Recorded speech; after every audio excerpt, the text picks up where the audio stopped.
Well, good morning, everyone. What an amazing day this is today. Just an amazing day.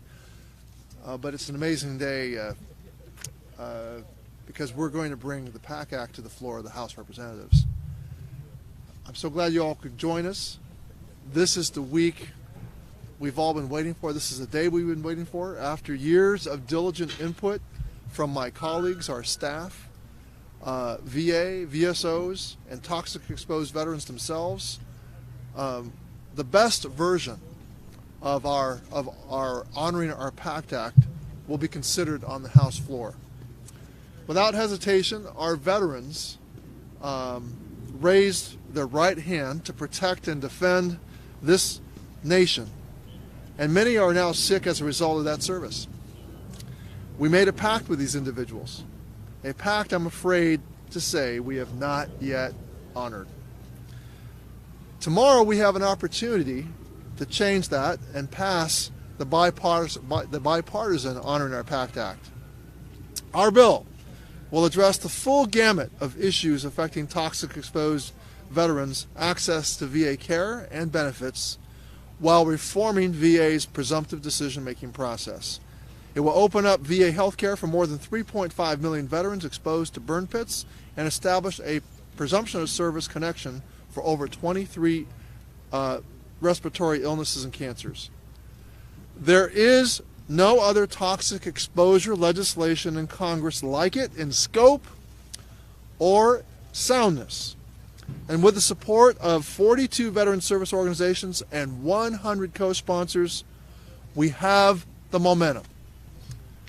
I want to thank President Biden for devoting so much time to veterans in the State of the Union last night. He recognizes the urgent need to pass truly comprehensive legislation. I've said it many times, but when we send our service members into harm's way, we do so with a promise that we will care for them when they come home and pay for that service. Actually, pay for that care.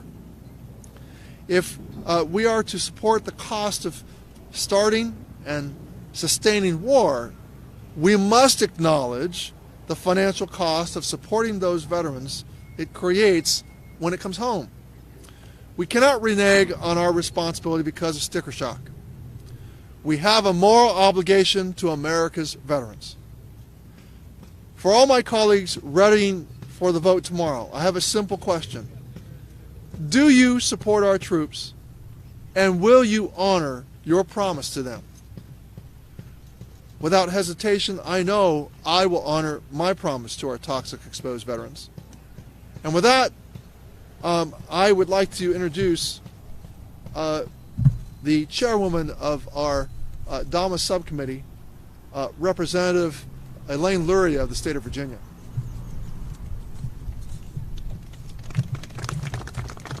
Well, thank you, Chairman Takano.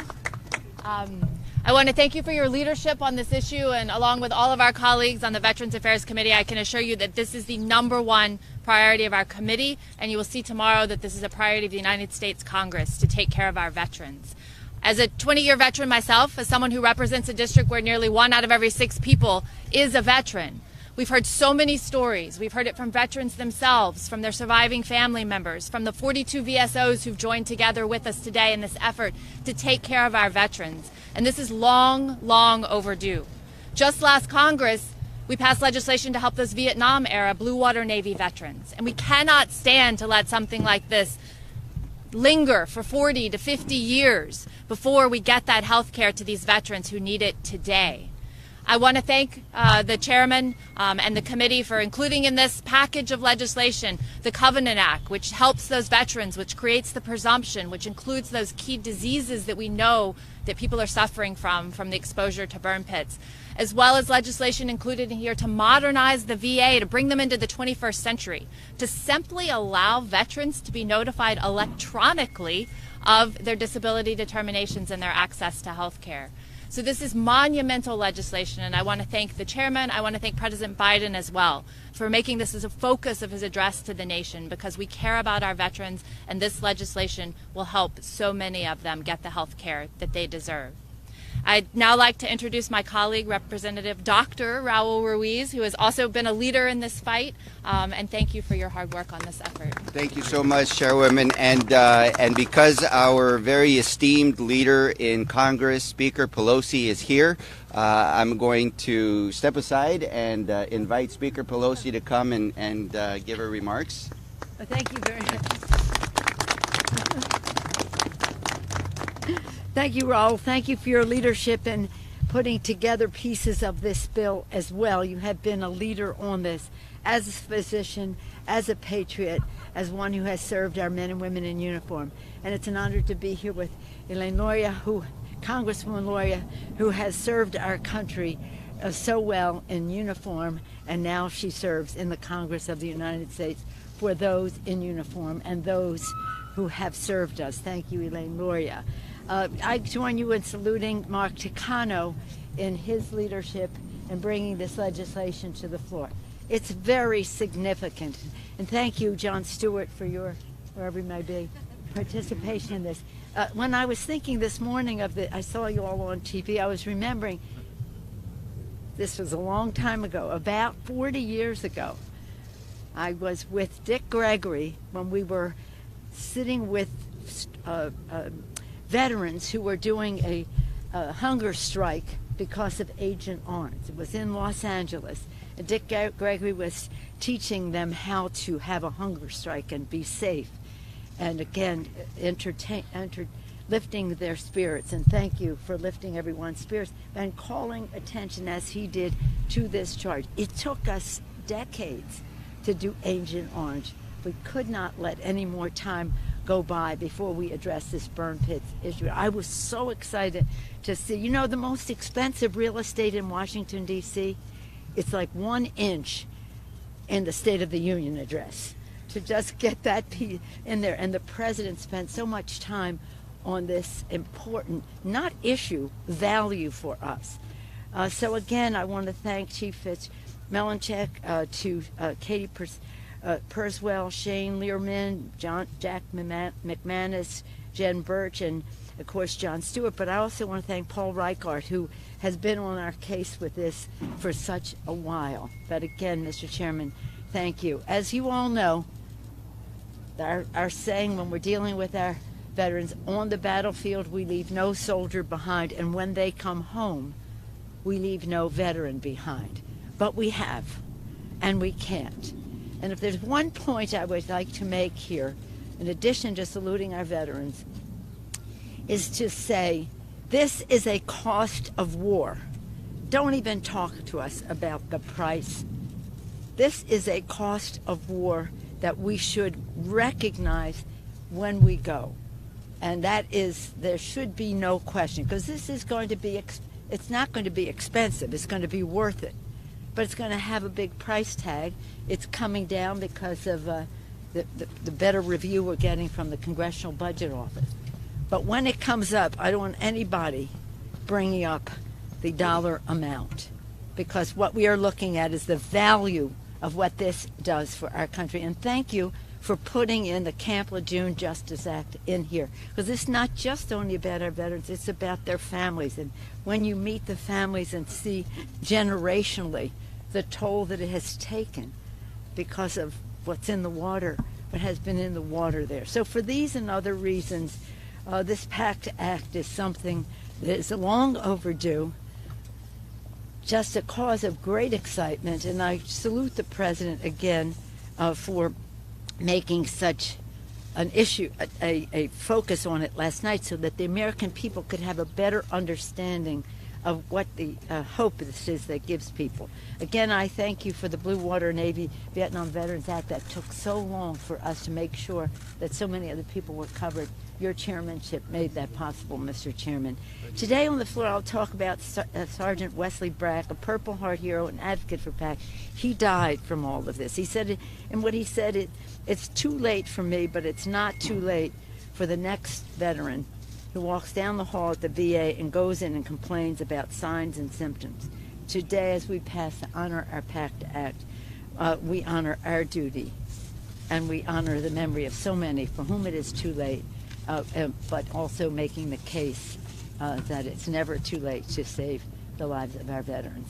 With that, I yield back to the distinguished Dr., Congressman, friend of veterans, Raul Ruiz. Thank you, Raul. Thank you. Thank you, Speaker Pelosi. Thank you, Chairman Mark Takano. I'm Congressman Dr. Raul Ruiz, and I represent California's 36th Congressional District.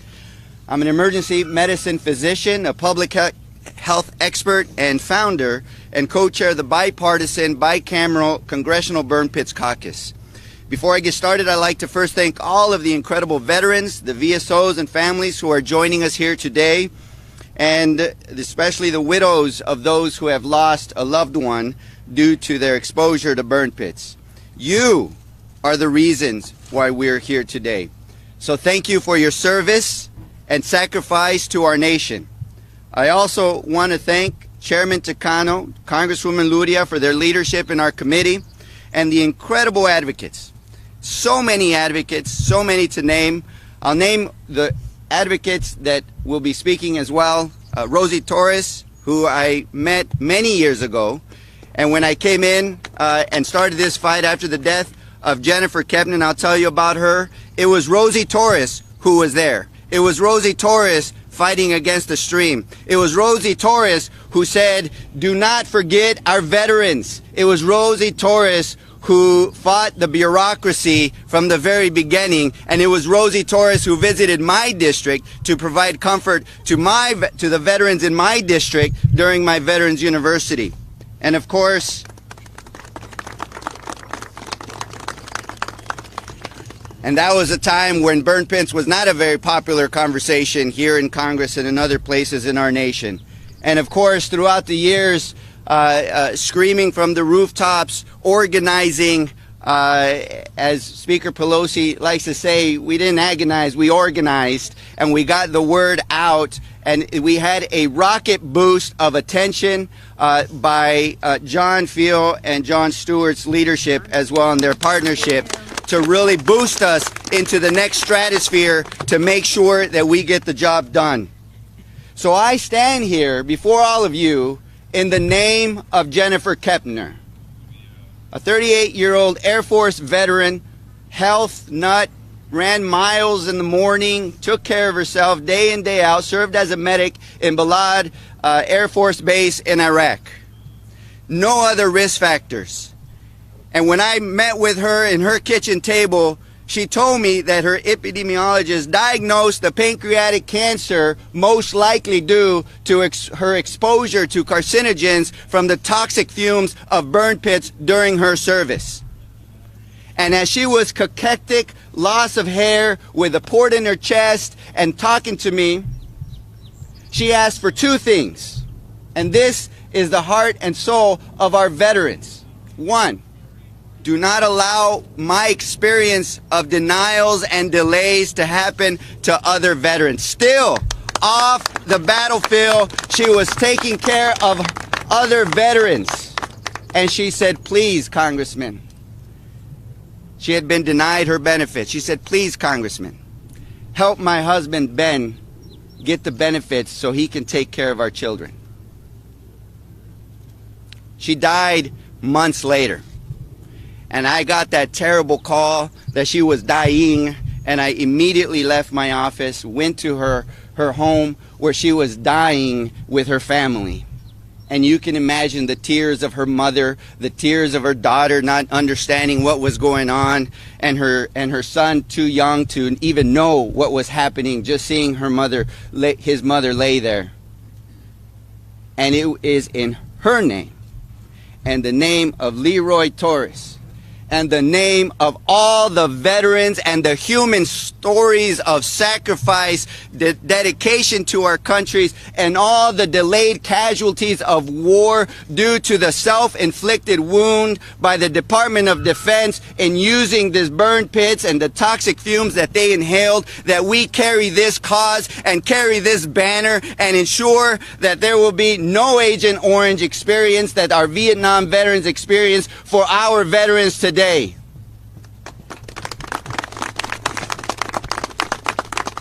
And it is because of Jennifer Kepner that I started the bicameral, bipartisan burn pits years ago. And it is because of Jennifer Kepner and all the veterans here that we took a very comprehensive public health approach to deal with this problem. A 4-pillar approach. 1 is stop the use of burn pits.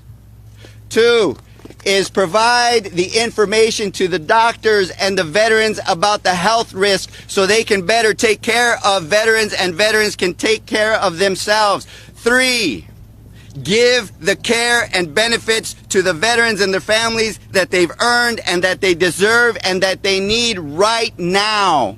And 4, do more research, not to prove that a carcinogen can cause cancer, not to prove that toxic metals in your lung can cause fibrosis in your lungs. We know that. But to understand fully the full gamut of the array of diseases that can leave and render a veteran 100% disabled on oxygen or dying from cancers. All of that. And those different pieces. We took pieces through amendments, through the Department of Defense, the NDAA, any which way we could to advance the agenda to help our veterans. And we've introduced 10 legislation, gotten 6 bills, enhancing the registry, doing all these different things. But this bill, this Honoring Our PACT, is the most comprehensive bill that addresses all those 4 pillars of our public health approach to protect our veterans. And it includes the pivotal heart and soul of this bill for burn pits, which is the presumptive benefits for war fighters exposed to burn pits and other Toxins Act that I introduced in the House, Senator Gillibrand in the Senate, but it was written, contrived, and thought through by all of these wonderful individuals here whose heart and minds and experiences is written all over the pages through the inks of their sacrifice and their pain, and that is why we introduced this bill. You see, it is the heart of soul of this legislation to give burn pits exposed veterans the care that they have earned and deserve by establishing a presumption of service connection between their health and toxic exposures. And this is key, because you will hear that there are other pieces of legislation that could easily get signed and passed into law. Those without a presumption of service is a farce and a slap in the face to the experience of Vietnam veterans who experienced Agent Orange, and the slap of the face of these VSO individuals who want services now. We cannot delay, and we will not delay until they're dead. We will take care of them now. And so we need that presumption of service-related illnesses due to burn pits. And that is why we need to pass our Honoring Our PACT Act, because that is our promise to take care of our veterans. You see, their exposure, their risk didn't end when they left Iraq or Afghanistan, because they are still dying. They are still dying from the changes in their lungs, from the pathology that they're experiencing. They're still suffering from the shortness of breath and the weakness and fatigue, from the chemotherapy that they're taking, and the cancer that can ultimately take their lives. So last night, after several conversations with the White House, we had an incredible response from the President of the United States, who mentioned burn pits and the need to finally take care of this once and for all, and urged our colleagues on the other aisle and urged them to step up in a bipartisan way to serve our veterans and honor our pact to them. And as we were leaving, I spoke to him. I thanked him for mentioning burn pits, immigration reform as well, but burn pits. And he mentioned his son's name. And I mentioned Jennifer Kepner's name. Both of them served in the same base in Iraq. And I believe and I hope that every American in our country internalizes this struggle, humanizes this struggle, to understand if it was your son and daughter who has been exposed, to understand that if it's your neighbor and if it's your relative, to understand that there are widows, to understand that there are children without parents, to understand that our country must honor our promise and honor our pact today. And that is why I call on every member of Congress, Democrats, Republican, and I call on the Senate to pass the Honoring Our PACT Act. And I thank the Speaker for her leadership and her passion. And with that, I want to invite VFW Chief Fritz Fritz is fine. Fritz is fine. How about those remarks, ladies and gentlemen? Thank you. Good morning. My name is Fritz Mihelchek, and I'm the National Commander of the Veterans of Foreign Wars of the United States. And I'd like to thank Chairman Mark Takano for championing the Honor Our PACT Act. What an outstanding feat. And to you, Speaker Pelosi, thank you for your support on this critical issue. Thank you. There have been many toxic exposure bills introduced in this Congress.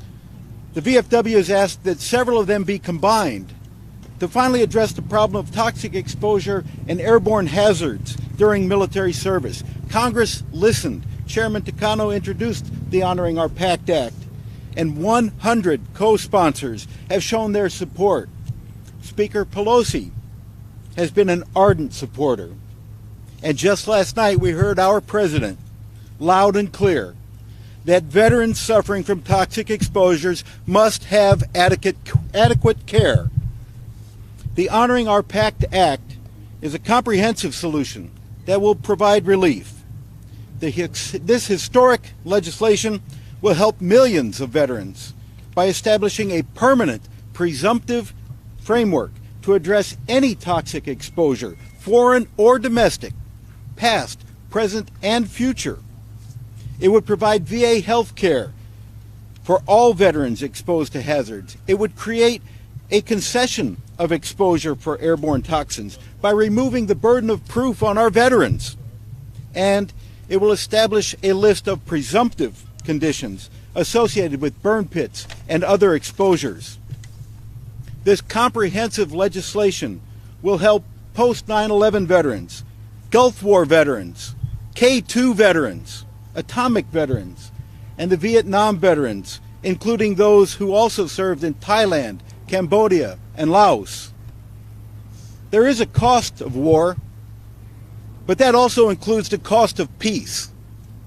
Our service members answered the call of their country, and it is America's responsibility to care for them, even after the guns fall silent. The PACT Act is the VFW's top legislative priority. We urge the House and the Senate to swiftly pass the Honoring Our PACT Act because the time is now to do the right thing. At this time, I would like to introduce from the American Legion, Ms. Katie Purswell. Katie? Hi, good morning. My eyes burned. It was hard to take a deep breath when I coughed, and it made chest hurt and it made me cough. I choked on the odor from the winds when they would pick up. After a while, I started waking up with bloody noses. It was difficult and painful to breathe. After I got home, I had bronchitis for a year. I don't think my run time has ever recovered.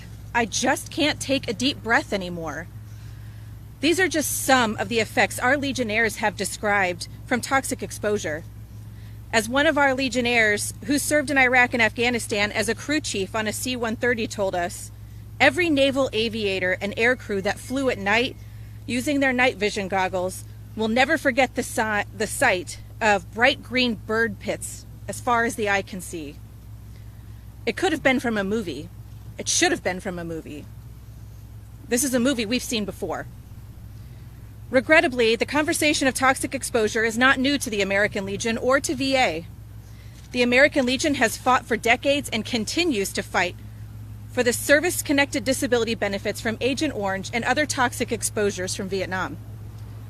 Over 3.5 million veterans have deployed in support of the global war on terror. I struggle to think of a single person that I deployed with that was not exposed to some form of toxin. While it was our decision to raise our hands and to fight our nation's wars for those who cannot or will not, what we didn't know was that our long-lasting health issues might not even begin to show while we're in service. From burn pits to black goo in areas from Balad to Kandahar, the extent of damage done to us will not be known for decades. The American Legion will not stand idly by and allow the delay of health care for our nation's veterans happen again. We urge Congress to vote yes on H.R. 3967, the Honoring Our PACT Act of 2021. We cannot wait decades for this generation of warfighters. We must learn from our mistakes and act now. I would like to introduce my friend Shane Learman from DAV at this time. Thank you.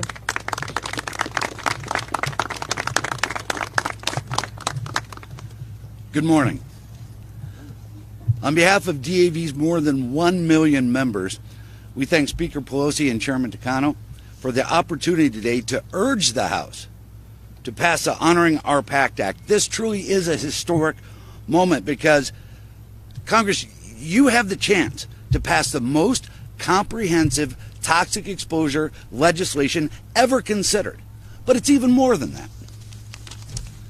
It will provide health care to the men and women exposed to toxins in many locations around the world, to include those who served in the Persian Gulf War. This will establish diseases linked to those exposures, as well as additional diseases for Vietnam veterans exposed to Agent Orange, and concede that use in other locations around the world. The Honoring Our PACT Act will also expand radiation risk activities for those who cleaned up radiation sites at Inuatak Atoll and Palermo, Spain. Additionally, this will require registries and studies for those who served and were exposed to toxins at Fort McClellan and those who were exposed to PFAS contaminated water. The Honoring Our PACT Act is a multi-generational piece of legislation that will save lives, provide health care and benefits, but it's even more than that. It's about a promise. When we served this nation, we made a promise, took an oath, that we would defend this nation.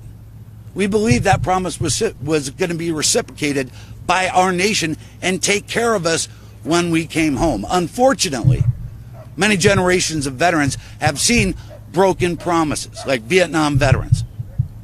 We have the opportunity today, Congress, our nation has the opportunity to keep the promise to America's veterans and pass the Honoring Our PACT Act without delay.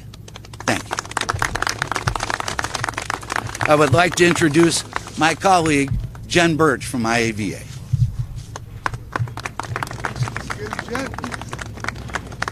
I want to thank Chairman Takano and Speaker Pelosi for their leadership on the Honoring Our PACT Act.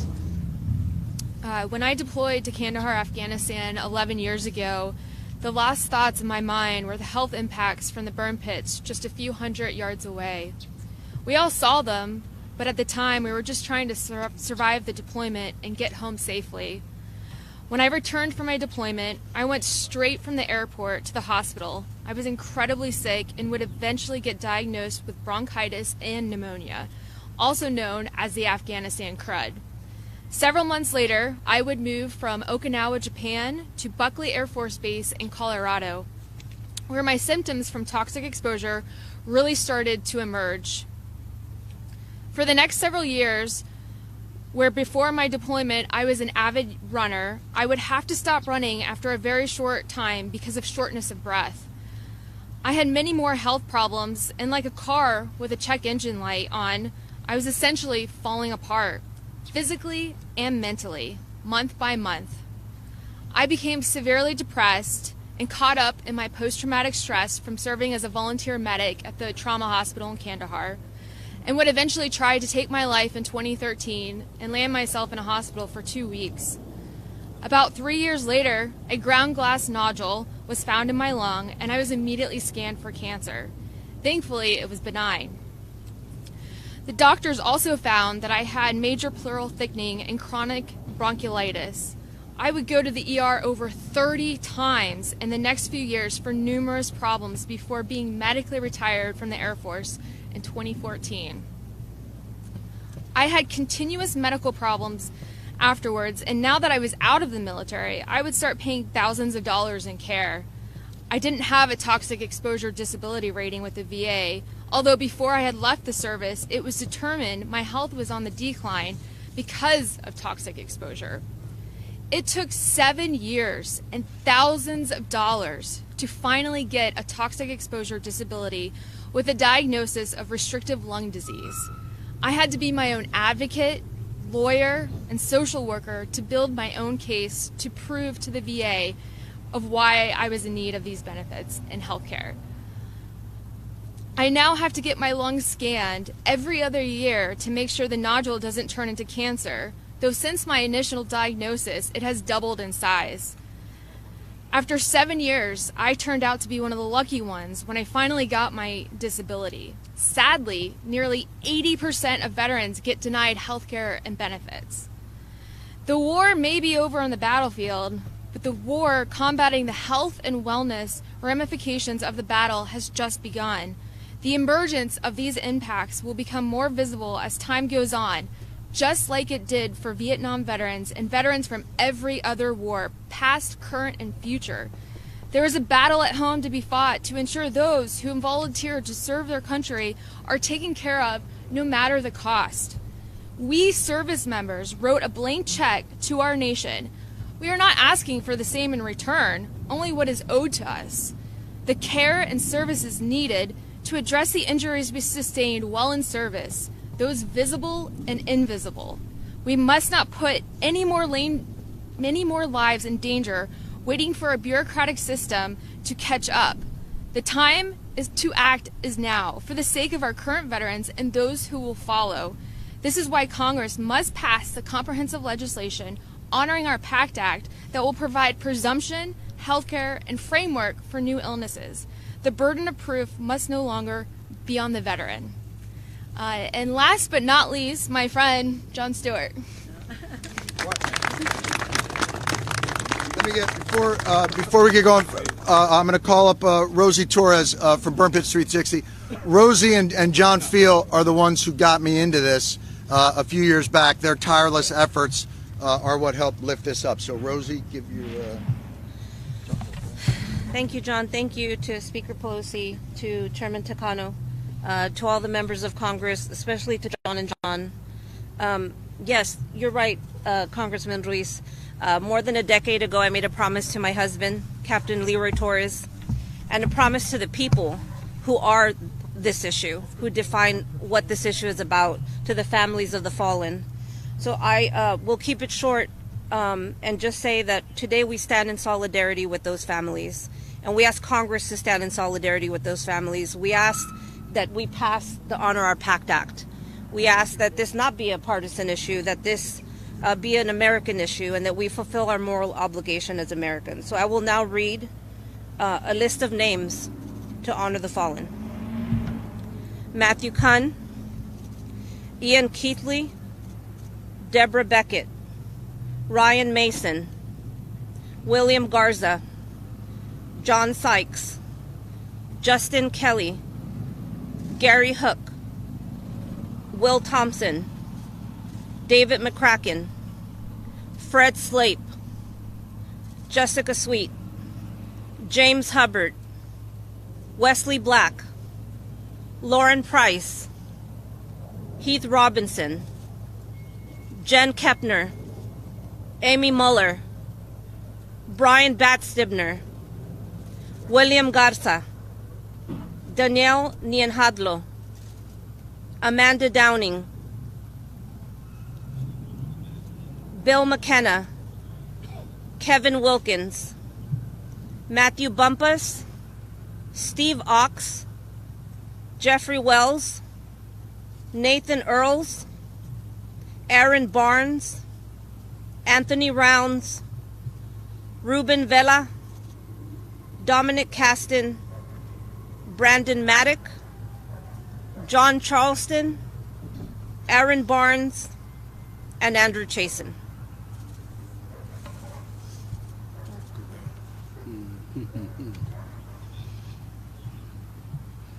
What the president said last night was uplifting, positive, And it pumped new adrenaline into this group behind me. But they're just words. They're just words. And it's up to us to act on those words. We have a lot more work to do.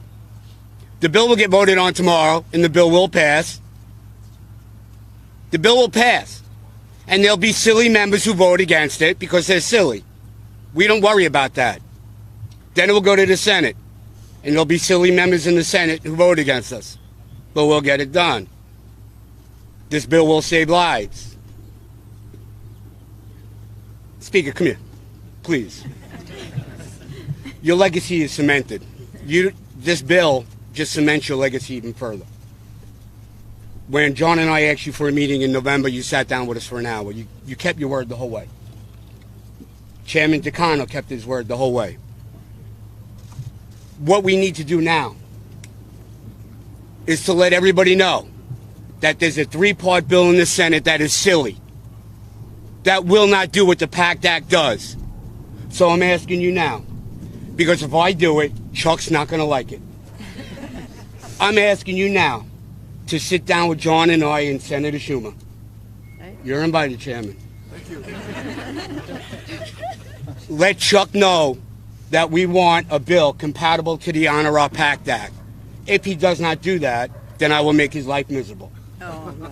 I, a long time ago, before many of these people, raised my right hand to serve and protect. Before I was a 9/11 responder, I was a veteran. To serve and protect this country against silly people. Thank you.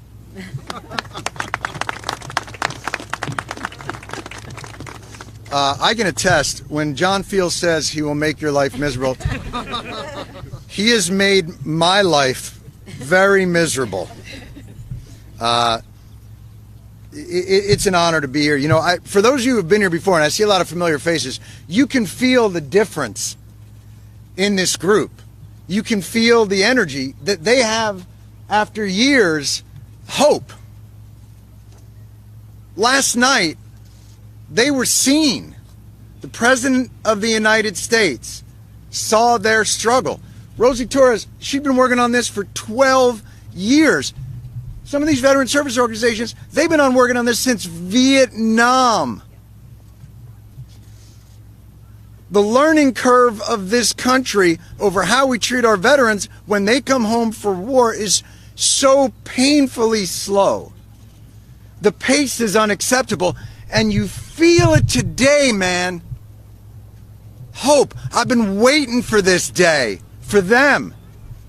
We've been working with them for years to see their unity. Veterans from Iraq, Afghanistan, Vietnam, Djibouti, Guam, all over the world. Trying to get the government to recognize that the true cost of war is the consequence of their service and sacrifice when they get home. And finally they were seen last night.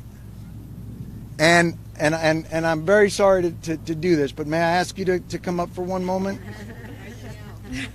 So this is Danielle Robinson. You know, she's been an advocate from Ohio. She's been out here fighting the fight. Her husband was Heath Robinson. She told me something about her husband, Sergeant First Class Heath Robinson, just now that makes me just feel like, damn, man, this has got to be. Would you mind sharing that? Sure. As I was getting ready last night for all the events, I got a phone call from Columbus, Ohio. It was from the memorial company that we had to lay Heath Robinson's headstone. And they told me that his headstone was placed yesterday, the same day that I would be coming to Washington to honor him and honor all these veterans who have been suffering for so long, to get the care that they need to get the diagnoses that they need to get. So if that isn't a sign, I don't know what is.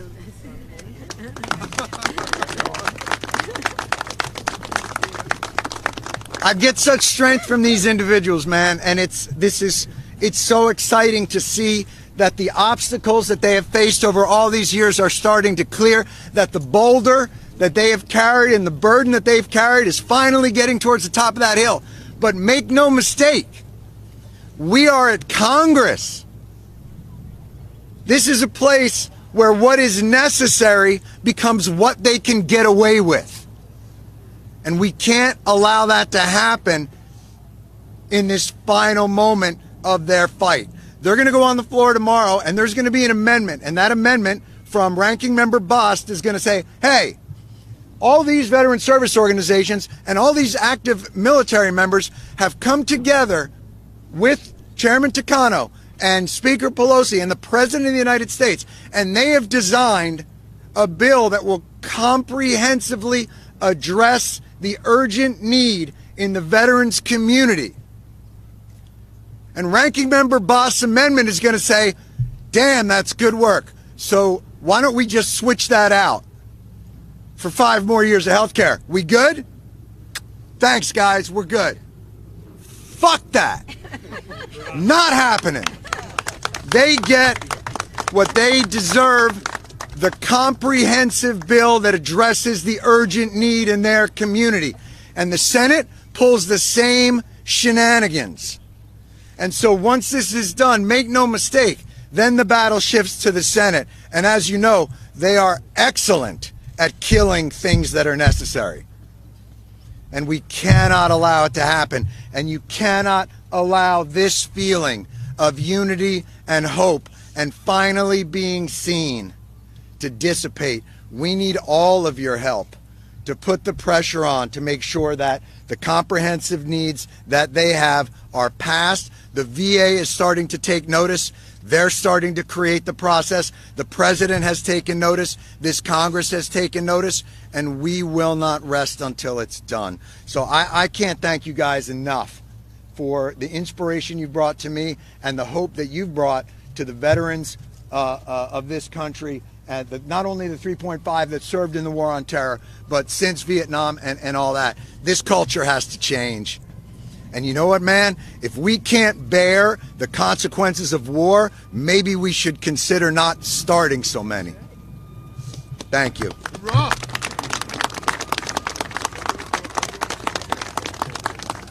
Speaker,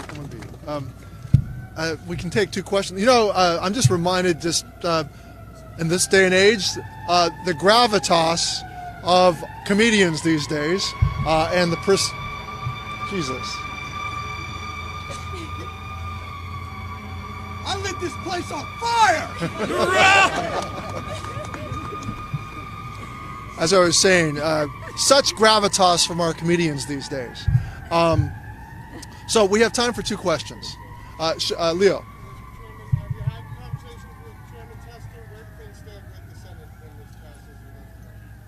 I have not yet had a chance to talk with him. I'm looking forward to the meeting with Jon Stewart and the Speaker. Any other questions? Anyone else? Well, that means the Speaker and I can... let me just say that Madam Speaker, I think the President asked us for $6.5 billion for Ukraine, which I gladly think we should get behind. Our Republican counterparts are, in a bidding war and wanting to look tougher and say, let's make it $10 billion. Where's the same spirit of one-upmanship when it comes to keeping our promises to our veterans? That's the question I pose, and we're off to the... Go ahead, Madam Speaker.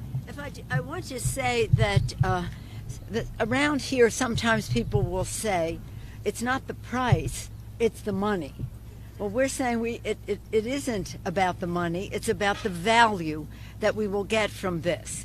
And while I want to associate myself with John and John in their remarks, completely, John, in terms of how we would reject you know, you got it? I don't know where the swear jar is down here. I'll kick in a 20, whatever it is. But in any case, what I think just the little perspective that you all know, but I just want to reinforce, and that is that on a regular basis we meet with our veteran service organizations. They tell us what their priorities are. And they have a long list, and we kept saying prioritize, as you know.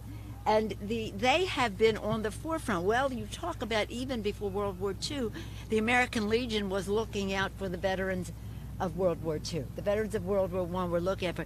So when these veterans organizations come in, knowing from their own experience, but also looking to the future, it has weight. It has weight. But all of it is important, but the inside maneuvering we do doesn't count unless we have the outside mobilization, when the American people know. That's why the president bringing it to the forefront was so important, and I had a feeling that he would. So I got up when he started talking. My kids were saying, "Mom, why were you standing up?" I said, "I just couldn't contain myself." I was so excited that this was coming, and I like to stand up for veterans anyway. But in any case, I do think that when our colleagues on the other side of the building understand the difference between the two pieces of legislation, we will have common ground on it. And again, just as John said at the end, if we're not willing to pay the price of war, we shouldn't go. When you were talking about Kandahar, I was thinking, when we went to Kandahar one time, we could barely get in there. It was so dangerous. Another time, we could walk the streets. Little did we know that on both occasions, the danger was there to our troops, whether it was an intense battle, it was combat or not. The danger was there to our troops. So for them, for their caregivers, for their families, for our country, for who we are and how we respect those who helped make us the home of the brave, the land of the free, we've got to get this done. And we're going to have a big, strong, bipartisan vote to do so. And thank you, Mr. Chairman, again. And thank you, John and John. And just let me say on John, he does make life beautifully miserable by just putting a time frame into it, right? So let's just get it done now. Whether it was helping our 9/11 why not? folks. Why wouldn't we get it done right now? That's right. Why not? So there we are. It's about time. It's long overdue. If more women were in charge, no offense, Chairman.